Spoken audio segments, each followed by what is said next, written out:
সিঙ্গাপুরে ড্রাইভিং করে মাসে 5 লাখ টাকা 4 লাখ টাকা ইনকাম করা যায়। এটা কতটুকু সত্য?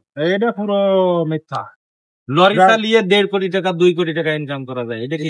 হয়তো অন্য ইনকাম আছে।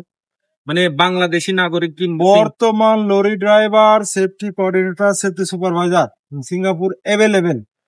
একটা পুরানো লরি ড্রাইভার 10 বছর 15 বছরের অভিজ্ঞতা আছে, সে একটা কোম্পানিতে কাজ করছে, দেখা গেল পাশাপাশি একটা নতুন ওয়ার্কার 2 বছর আছে, সে ড্রাইভিং লাইসেন্স করছে।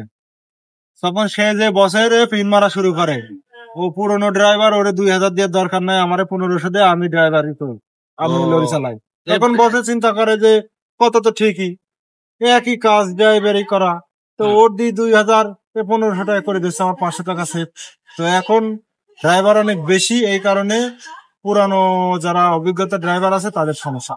আর ওই নতুনরা, ওরা এক্সপিরিয়েন্স অভিজ্ঞতা অর্জন করার জন্য যে কোনো একটা কোম্পানিতে ড্রাইভার হিসেবে ঢোকা লাগবে। তাহলে তো পরবর্তী কোম্পানি চেঞ্জ করলে বলতে পারবে যে আমি আমার কোম্পানিতে ড্রাইভার হিসেবে ছিলাম।